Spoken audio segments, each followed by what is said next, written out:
Patients love meeting each other, sharing experiences. You know, that patient expertise and that lived experience and that sharing with each other is really powerful and can alleviate a lot of concerns or have people talk about things that are now maybe part of their new normal.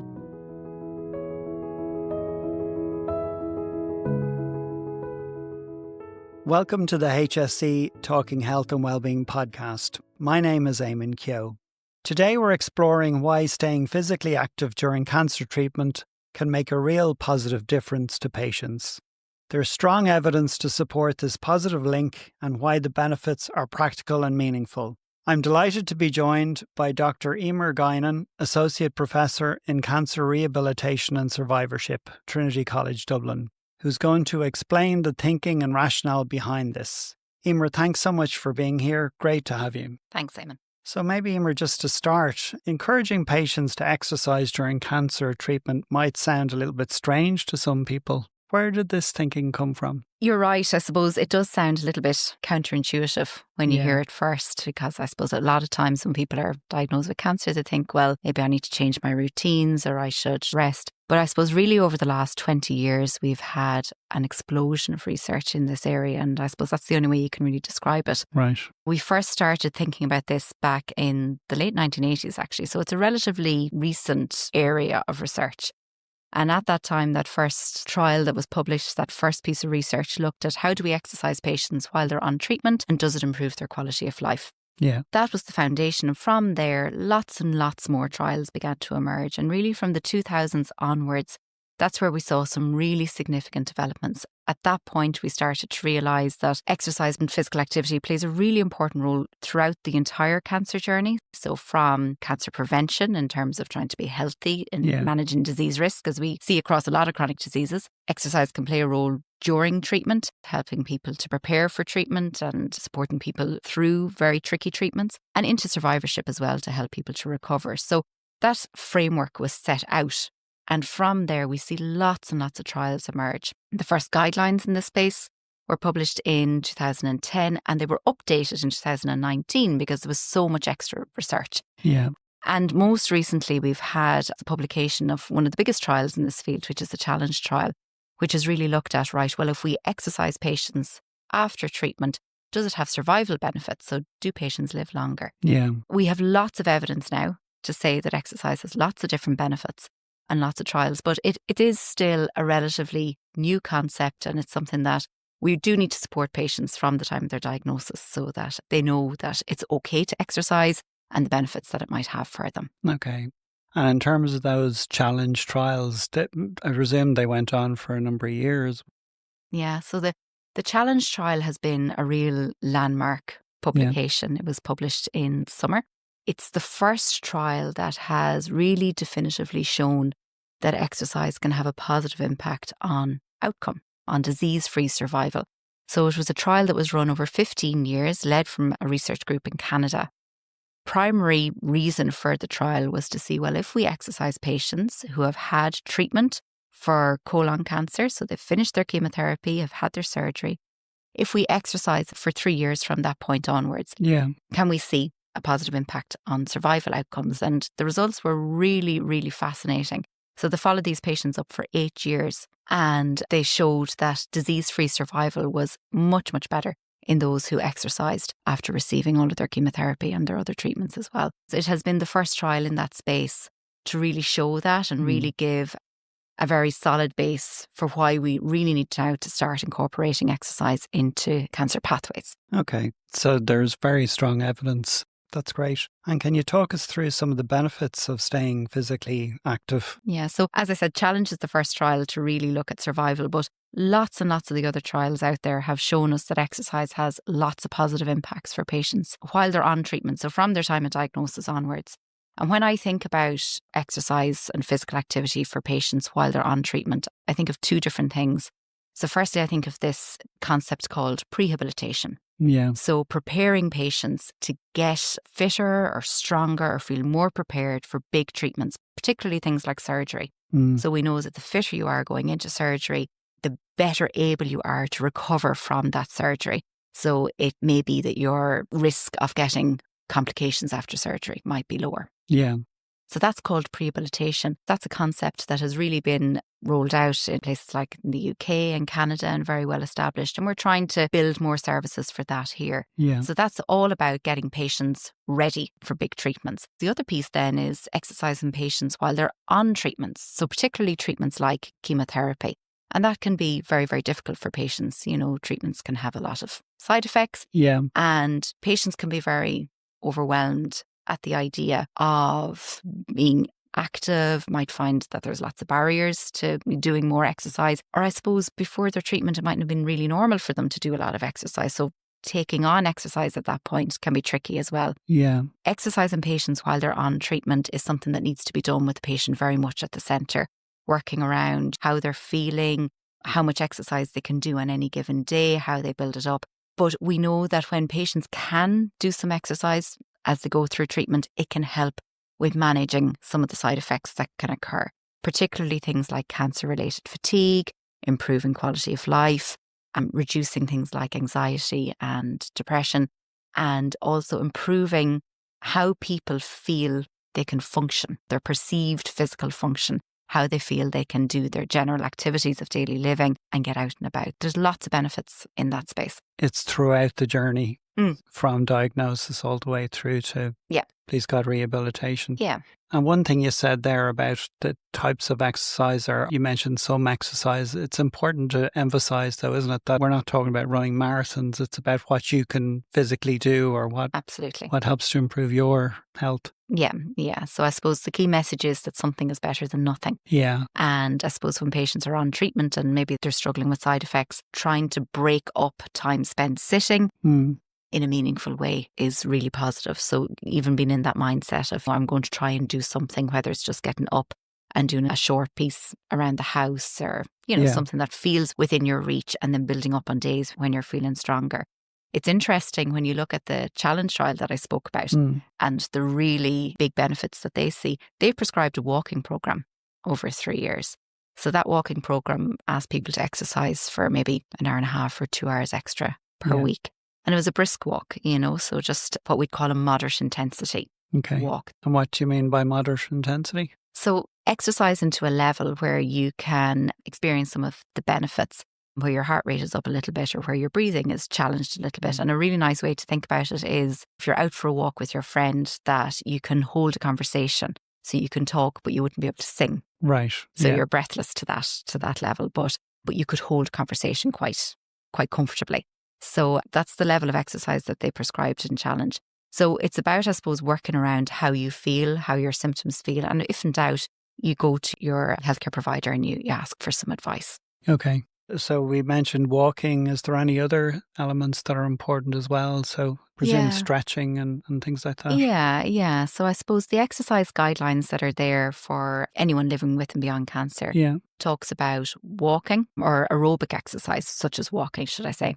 But it also talks about strength training, keeping the muscles strong. And we know that that's quite important for patients as they go through treatment as well, that the muscles can take a little bit of a hit, a bit of loss in what we call loss in lean body mass as people go through treatment. So it is important to try and keep the muscles strong. It's important for function as well.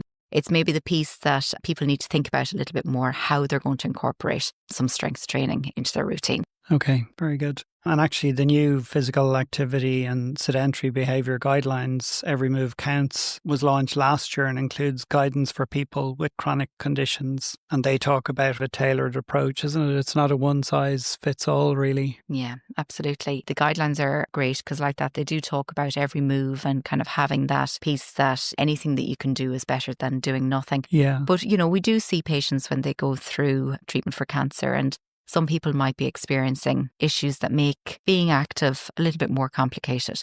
So, patients can experience lots of fatigue. Yeah. And might find it difficult to break that fatigue cycle and might need to think about, how they're going to become more active in the context of how fatigued they're feeling. Yeah. Patients can also have issues with lymphedema or bowel and bladder issues after certain surgeries or chemotherapy, so incontinence.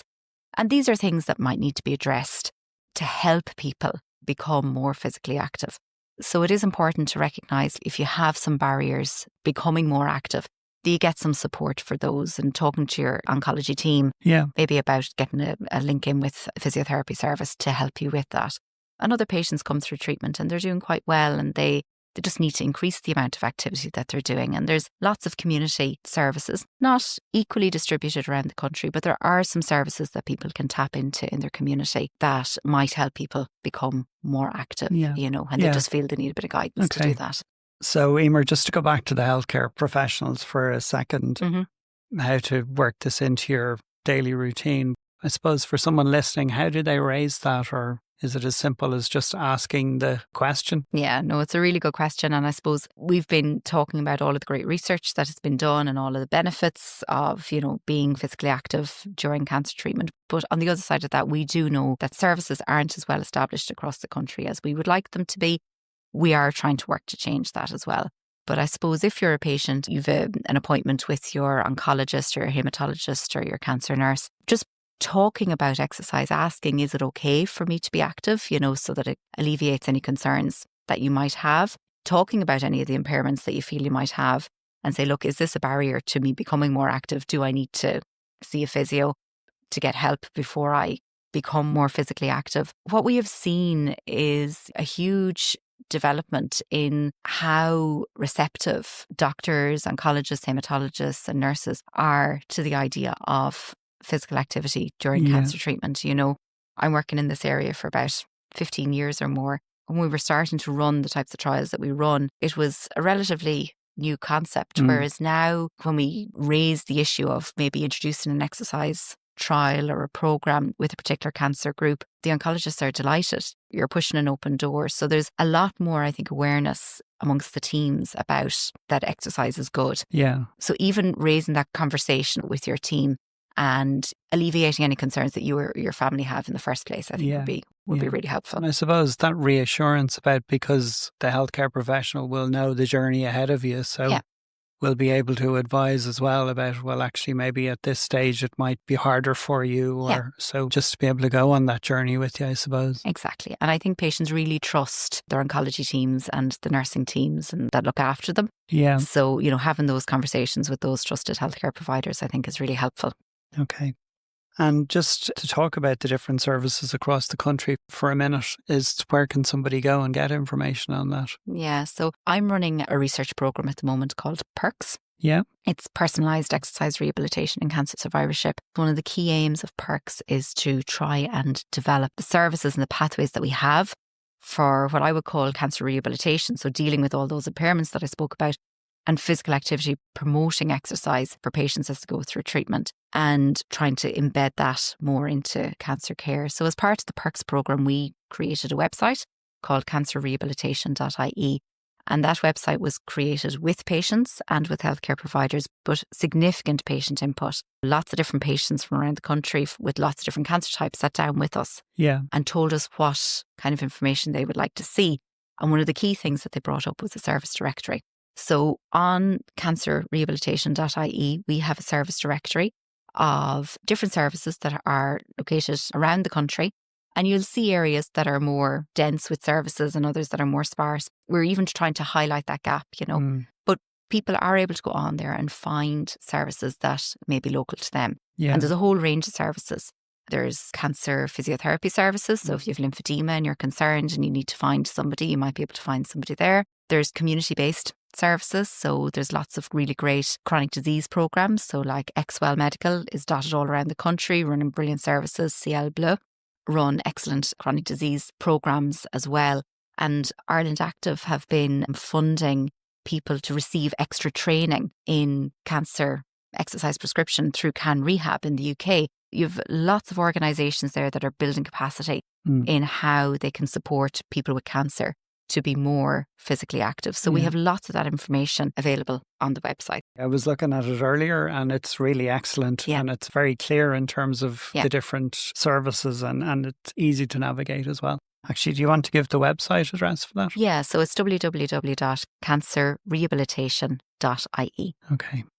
Just to call out one organisation we work a lot with, I saw Park Run on it as well. Oh, yeah. Yeah. So Park Run have an initiative called 5K Your Way, Move Against Cancer. Yeah. Which is, and again, it's a little bit sparse in Ireland, but it's well established in the UK. But there are some sites in Ireland where once a month you have ambassadors who go there specifically to bring a group together of people living with and beyond cancer. So that includes people who have had a cancer diagnosis, but also their family members. And the idea is that you can walk, you can jog, you can run, you can use the Park Run structure as a way of engaging with others and having some community support. So they're a really nice initiative that's in the community and very much integrated with normal park runs, but you just have that little bit of extra social support. Yeah, very good.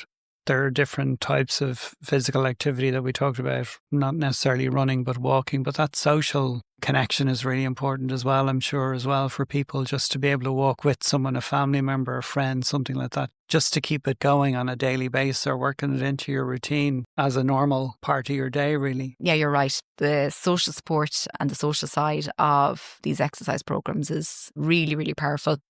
We've run lots of different trials where you might have people all with esophageal cancer. It's one of the big areas we've worked at, for example, and patients love meeting each other, sharing experiences. We talk an awful lot now about patient involvement in cancer research and the patient expert and how that needs to inform the direction of research. But, that patient expertise and that lived experience and that sharing with each other is really powerful and can alleviate a lot of concerns or have people talk about things that are now maybe part of their new normal that maybe they don't have an opportunity to talk about with people that haven't been through the same experience. Yeah. So the social side is great and friendships are formed. It's lovely. Very good. And also I should mention that there's lots of information on hse.ie. If people search physical activity or physical activity and cancer treatment, they'll see a number of options, including exercise videos available to help people get started. So it's just about, I suppose, any physical activity is better than none, really, isn't it? Absolutely. Yeah. Very good. We have a lot of healthcare professionals that listen to this podcast as well. So I just wanted to ask you if you had a message for them. So for the healthcare professionals, I suppose I would really think about the role that you can play in encouraging patients with cancer to be physically active. We see a lot of the time patients might get some advice about physical activity. Let's say they see a physiotherapist after their surgery and the physio speaks to them about becoming more physically active in their recovery. The patient might need that little bit of reassurance from another healthcare professional to say, that's okay. So I suppose think about if a patient says to you, gosh, do you think I should do more exercise? That you're encouraging in the language that you use about it. If you feel that the patient needs a little bit more advice, see what the physiotherapy departments in your cancer centre or in the acute SACT hospitals, what advice they can offer or maybe what services or referrals that they have capacity to take. But the bottom line is that if you can be encouraging in the language that you use, and because often patients will ask those that they trust the most about being physically active. Yeah. Just one thing you said there that struck me. I mean, this is really about integrated care, isn't it? So all healthcare professionals working together, really. Yeah. So as you say, signposting or referring on to, if you can, a physiotherapist. Yeah, or out into the community services, It's that concept of making every contact count. Yeah. It's the same principle. And I suppose to have confidence that it is okay to talk about physical activity and exercise in the context of cancer care. And if you're unsure at all, you can get more advice. But it is something that we can encourage in patients that are living with and beyond cancer. Very good. And can I ask about your background, Emer? Are you working in this area long or how did you get into it? Yeah. So I am a physiotherapist by training. Yeah. And I completed my PhD maybe 15, 20 years ago at this point in the area of physical activity in breast cancer. And after that, I was really lucky to have an opportunity to work with the esophageal cancer and gastric cancer team at St. James's Hospital. Yeah. And from there, we had the opportunity to run trials looking at prehabilitation, which I spoke about earlier, preparing patients for surgery, develop some novel rehabilitation programs. So for patients that had, a lot of issues after going through treatment, how do we build them back up in a way that, is very patient-centred? I suppose over the last number of years, I've been leading my own research program. Perks that I mentioned is a big part of that. How do we integrate exercise into pathways? And we have other trials that are ongoing at the minute looking at exercise in patients on treatment and trying to overcome some of the barriers that patients experience to that. So my remit at the minute is as an associate professor in cancer rehabilitation and survivorship. So a lot of my own research is in rehabilitation, exercise, physical activity. Yeah. But I also try to elevate the general cancer survivorship agenda, and I would work a lot with lots of multidisciplinary team colleagues to support research in, areas like the psychosocial fields and in nursing and in cancer genetics. And we've some really great researchers across the country that are doing lots of really good work to try and promote quality of life and optimize quality of life for patients after they go through treatment. So I would do a certain amount of work in that space as well. And have you found that the mindset has changed, or the attitude towards your studies? You've spoken about the numerous studies that have really proven the link and the benefits of physical activity during cancer treatments. But have you found that people are more willing to listen? Yeah, definitely. I mean, when we started, I remember the very first trial we worked on was a rehabilitation trial in patients who were within 6 months of treatment. So they had completed their chemotherapy within the last 6 months. And we had good support, but you're winning over hearts and minds a little bit to recruit. And even with patients and family members, they had concerns about, should I be doing this? I've just been through chemo and all of that.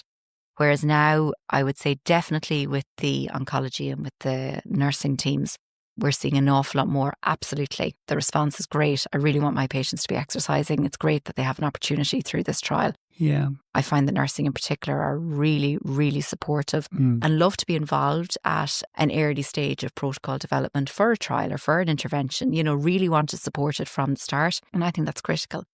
And we're seeing in hematology, which is, I suppose, the blood cancers, there hasn't been as much research with that group. And we're starting to do more. A really good colleague of mine, Dr. Grania Shiel, has granted now from the Health Research Board to really do more work in that space. And we're getting good support from the hematologists now who really want to see more prehab and rehab pathways for their patients as well. So it has changed from us, please let us exercise your patients, to hang on. You sound like the momentum is with you. Yeah, definitely. Yeah. I think patients have more awareness now of the role that exercise may play. The likes of XWell and CL Blue out in the community, they're more familiar maybe with neighbours or relations who are attending those chronic disease exercise programs and saying, oh gosh, we could all be doing that, So I think they've been a super addition to the services that we have. Still, receiving a diagnosis of cancer is a big thing and it takes its toll on people, and it's about thinking about, well, how can we do this in a way that works with the patient and works with how they're coping with their diagnosis and the side effects that they may be experiencing, because otherwise the concept might just seem a little overwhelming. Yeah. It is important to very much put the patient at the centre all the time. Okay. And it's probably worth revisiting maybe that element or aspect of the initial conversation, because I'm sure there's a lot of information being given to the patients at the start that might be missed or mightn't be as seen as important. Yeah. I mean, a lot of patients will report that they went through their treatment and no one ever mentioned physical activity or exercise to them. Yeah. People receive so much information that whether it's lost or whether it's not prioritised in the conversations, but it's not something that patients always take in. And I suppose that's the important bit. So I do agree with you, going back to that conversation again. And that's where you asked me what health professionals can do when you feel that a patient is in the right frame of mind, bringing up that conversation again and offering that little bit of reassurance to get it back on people's radars, or maybe when things are less frantic or less stressful in someone's treatment journey. Okay, very good. And actually, there's good advice for healthcare professionals in the Every Move Counts National Physical Activity and Sedentary Behaviour Guidelines that I mentioned earlier, specifically for people with chronic conditions, where they go through some pointers for healthcare professionals as well. It's great. And we're coming to the end of the podcast now. But finally, Emer, if listeners take one thing from today, we've covered a lot, but just to put you on the spot before we finish, but what message would you like to leave with them? The key message is to bring up the conversation. So if you're a patient or your family member, ask about physical activity. Don't be afraid to get that reassurance that you might need. Bring up the conversation. It is a priority to talk about it. So when you're with your healthcare provider, with your oncologist, with your nurse, ask and ask again. From the healthcare provider's point of view as well, talk about it. Talk about physical activity. I know people are very, very busy, and you might need to find the right moment in the context of all the work that, needs to be done and how a patient is coping. But do bring up the conversation. So have the conversation about physical activity during cancer treatment. The website that we've put together has lots of information. There's little videos up there as well to get people started. If you're looking for guidance as to maybe what to say or where to go next, the cancerrehabilitation.ie website can be very helpful. Okay, that's great. Thank you so much, Emer. I'd like to thank Emer Guinan for joining me today. And a big thanks to all our listeners for your continued support, and please share this episode. If you would like more information about HSE Health and Wellbeing, follow us on X, take a look at our HSE Health and Wellbeing YouTube channel, or register for Easing by emailing healthandwellbeing.communications@hse.ie. This has been the HSE Talking Health and Wellbeing podcast. Thank you for listening.